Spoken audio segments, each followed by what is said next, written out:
একদম সামনে থেকেই গাড়ি মানে অ্যাক্সেলটা ভেঙে গেছে, চাকাটা আস্তে আস্তে গড়াতে টলতে এখানে আসে গাড়িটাকে স্পট করিয়ে মানে পড়ে গেছে। এতে 4 জন লোক ছিল, 2 জন ড্রাইভারের লোক ছিল আর 2 জন খালাসি ছিল।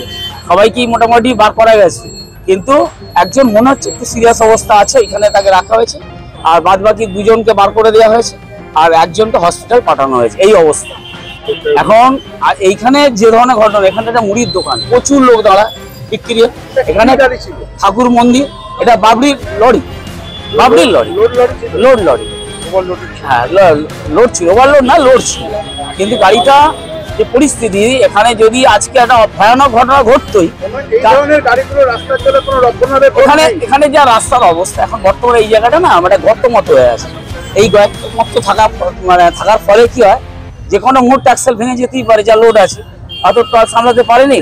এই সন্ধ্যেবেলা ব্যস্ত রাস্তার মধ্যে সবে 7:30টা বাজে, সামনে তো পুলিশের একটা ট্রাফিক গার্ড আছে, তাহলে এখানে কোনো পুলিশের এখানে ট্রাফিকটা এখানে সাধারণত থাকে না। এখানটা তো নর্মাল মানে চলাচল করে মানুষ, এলাকার মোড় যেখানে ট্রাফিকটা থাকে জলের ট্যাঙ্ক মোড়ে আর শিয়ালডাঙ্গার মোড়ে। হাতে এই জায়গাটা ট্রাফিক না, আস্তে আস্তে গাড়িগুলো আসে, প্রতিদিনই একই অবস্থা। কিন্তু ঘটনা থেকে আমরা রক্ষা পেয়েছি, যেখানে এই সামনে মুদিখানা দোকানে 4 জন ছিল। সেটা তো ট্রাফিক বুঝবে, প্রশাসন বুঝবে, আমি তো আর বলতে পারবো না প্রশাসন বুঝবে এটা কি ব্যাপার। হ্যাঁ, পথচারী কেউ এনজয় হয়নি।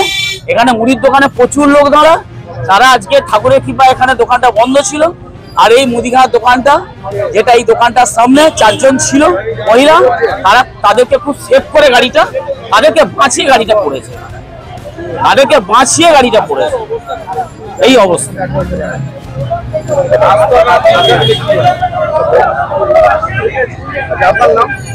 আমার নাম সুব্রত পল্লে, প্রাক্তন কাউন্সিলর কর্পোরেশনের।